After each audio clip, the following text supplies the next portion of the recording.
but that 88 is pulling away. Earnhardt, Johnson, Menard, Blaney, third-generation star Dale Earnhardt Jr. brings him to the flag. Checkered flag waving. It's over. It's Earnhardt. Earnhardt trying to cover all spots. Oh, yeah! Good job, Junebug. Dale Earnhardt Jr. Checkered flag at Talladega. Why is this one so much fun? Because your grin told so many stories on your cool-down lap. It's just real emotional. I haven't won here in a long time. It was my daddy's birthday a couple days ago. Just real emotional, man. My nerd world. All right, let me start off with the positive. I am looking forward to tomorrow's race more than I thought that I was going to. Things are looking up for the 88 after last week's Daytona 500, and we will talk a little bit about that. Welcome to My Nerd World. I am your host for this week's Dale Jr. Race Preview podcast, John Justice. Dale Jr. just got wrapped up with, or just wrapped up, I should say, final practice at Atlanta Motor Speedway. And I'll give you the results of that, my prediction, a little bit later on towards the end of the podcast. I was concerned, and I still have my concerns, with the changes that NASCAR has made this season with this low downforce package. I'm a little worried because I wasn't all that impressed with it last year, and wasn't all that impressed with Dale Jr.'s performance with the low downforce package. First off, though, let's talk a little bit, just briefly, because it's painful, about last week's Daytona 500. It was pretty clear once the race started and Dale Jr. fell back that they were having issues with the car. And if you've listened to any of the commentary since last week, certainly on the Dirty Mo Radio Dale Jr. download or the new TJ Majors Dale Jr.'s Spotter podcast, Door Bumper Clear, you hear them talk about this. But because of the fact that they didn't really have a chance to see how the car was going to handle during the day, and we were running the duels at night now on Thursday, and then practice, you don't ever get a large enough group of cars together out on the track to really see, how fast your car is. It was really difficult to gauge, how the car was going to run. And it's clear that Daytona is beginning to wear, and the handling is coming back into play more than it has in the past few years after the repave. So they were mired back in traffic, and they couldn't really move forward. And they kept trying to get the car loosened up, and it just wasn't working there towards the end. It's clear, listening to the commentary, that the team realizes now that they're going to have to do more practice at Daytona. And we're getting way ahead of ourselves because they're really not going to have an issue with this until next year's Daytona 500. And because when we're running at Daytona in the summertime, it'll be back to night and it'll be cooler temperatures. It'll be more, like the duels were. It'll be more like the Unlimited was, and so they won't have this issue. I found it really interesting because here you have a team that knows what they're doing, and yet they kind of made a mistake in not practicing more with this car. It's funny, in retrospect, I talked a lot about Amelia, how special this car was, and Dale Jr. even made a comment during the week that he kind of wished he hadn't told people that the car was named because he felt like it kind of took on a life of its own. And that's going to happen when you're the most popular driver and you have a car as good as Amelia.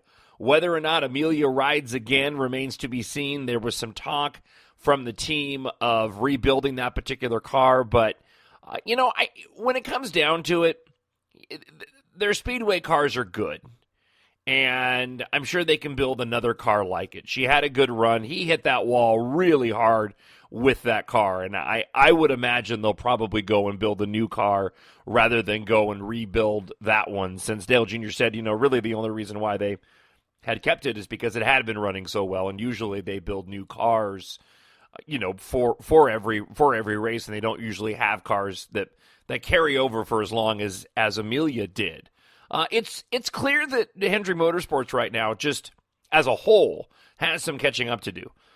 The Joe Gibbs cars are fast. They're fast this weekend in Atlanta. They qualified well in Atlanta. They obviously ran good at Daytona. And across the board, the entire Hendrick team, Chase Elliott, you're not going to expect to see him running in the top 5 out of the gate. At least I certainly don't. Casey Kane's had his struggles. And Jimmy Johnson hasn't been on top of his game. So I think Hendrick Motorsports as a whole has some catching up to do. And it's pretty clear that Penske has some catching up to do too, based off of how bad they qualified on Friday at Atlanta. A lot of those guys just had a really hard time, and we'll get into a little bit more of that. It was funny though, just to put a bow around Daytona and tell you my story of what happened to me. So the whole race itself was actually, from a personal standpoint, was frustrating because, I have multiple ways that I view the race. Television, I have my Race View app on my iPad, and then I also have a laptop that I run Race View on.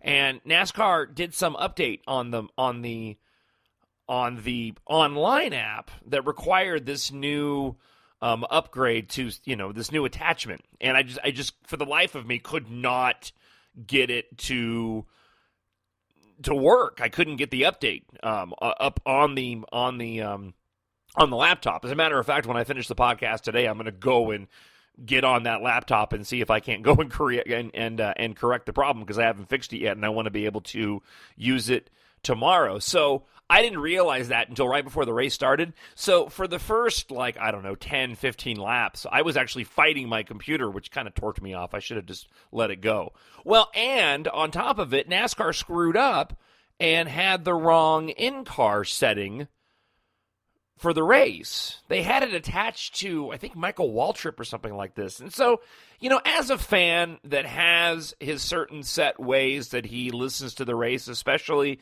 when you're following, your driver, and NASCAR doesn't put everything the way that it's supposed to be. I mean, we pay for these services. We pay to use these services, and when I want to hear my driver, I want to hear my driver. So the very first portion of the race was actually really frustrating because I was fighting my computer. Finally I gave up on the laptop. I put it away, and NASCAR went and corrected the problem. We could all hear Dale Jr. And his in-car. And so with that, I'm getting to another point here. So with that, we're watching the race. I'm watching the race, and I'm watching on the Race View animation app on my iPad. And if you've used this before, you know what I'm talking about. But when you're watching a race, especially one that's as watched as the Daytona 500, it tends to get a little bit glitchy. It could have been my Wi-Fi in the house, but I've noticed that normally if it's a race, the bigger races, if everybody's kind of getting on there, it slows it down.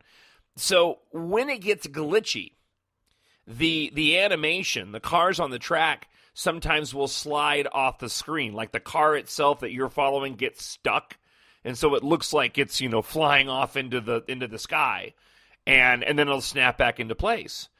And this was happening a lot during the Daytona 500, and they went to commercial towards the end, and Dale Jr. had begun mounting a charge to the front of the pack. He finally was beginning to make some moves. And my 13-year-old, Logan, came down and sat down next to me, and he knew we were getting down towards the end of the race, and he wanted to come and watch it with me. So they go to commercial break, and I'm looking at my app. I'm following the race still. I can see where Dale Jr. is on the track. I'm listening to TJ Majors in my headphones, and I can see him beginning to mount this charge, and he's passing all these cars on the outside. And Dale Jr., after the race, even mentioned that he really decided they finally got the car loose enough. And coming off of turn 4, he was able to swing out and really get a good run and was passing cars with almost no help on the outside. And he hadn't been doing that the whole race. And TJ Majors even said on their podcast that he started to notice this. He saw that Junior was beginning to make some progress and started driving really, really aggressively. So as I'm watching this on the iPad, I end up seeing Dale Jr.'s car slide off the track. I thought it was glitching. I thought it was because it had just glitched a moment ago. And I'm waiting for it to correct itself, and I'm waiting for it to correct itself. And then suddenly I hear TJ go, hold the brake, hold the brake, hold the brake. They still hadn't come back from commercial yet. And, of course, the app where you follow the race in the animation doesn't account for wrecked cars. It doesn't the animation doesn't wreck the car, so you still see a whole car there. And I can see him sliding towards the infield, and I'm just looking at my app going, I have no idea. Obviously, he had a problem.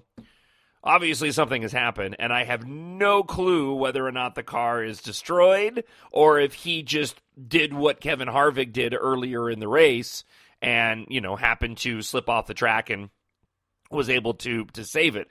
And then I heard the words you don't ever want to hear, and that is, we have to go and take it to the garage. And I just was like, your heart just sinks. It's such a gut punch.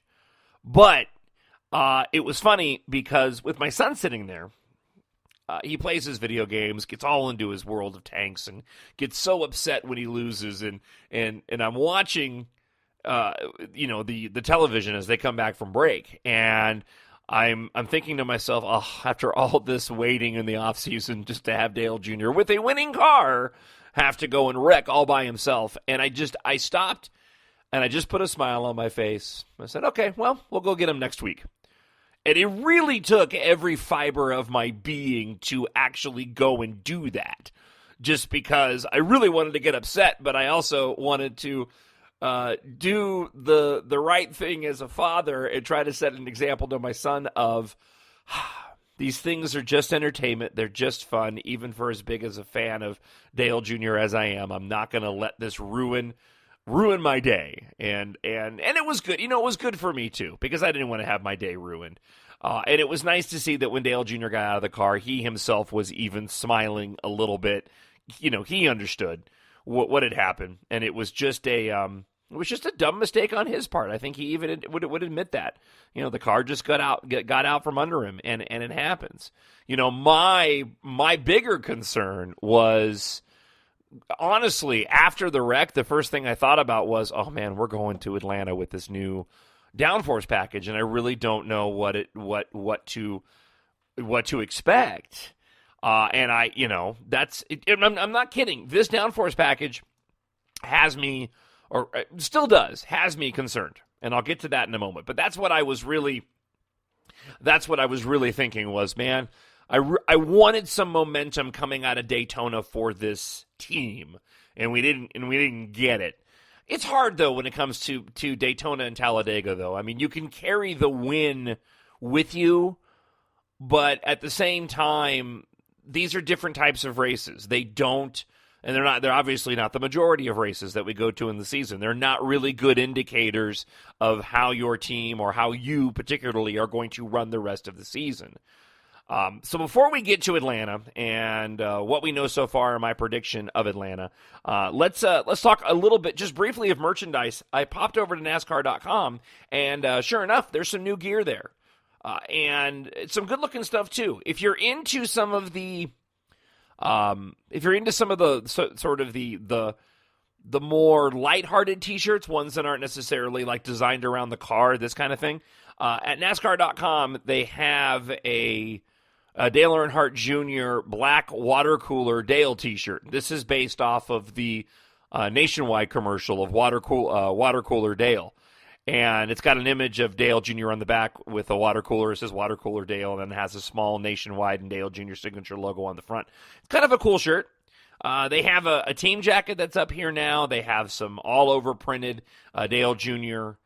Nationwide shirts. They also have, this is the one that I saw. It's pricey, but it's really cool. It is a official pit shirt. And not a cheesy one either. I mean, this looks like the one the crew would wear in the pits. It looks like the fire suit. It's a really good, it's almost $80, but pretty cool. So, I mean, again, if you're looking for some items, there's a lot of good gear this season. And as I've mentioned in the past couple of podcasts, this year they've done a lot better job of having new merchandise available on the websites, whereas the year before it was tough. You had to really do some hunting around. And again, I'll remind you that if you're looking for Dale Jr. gear. Don't just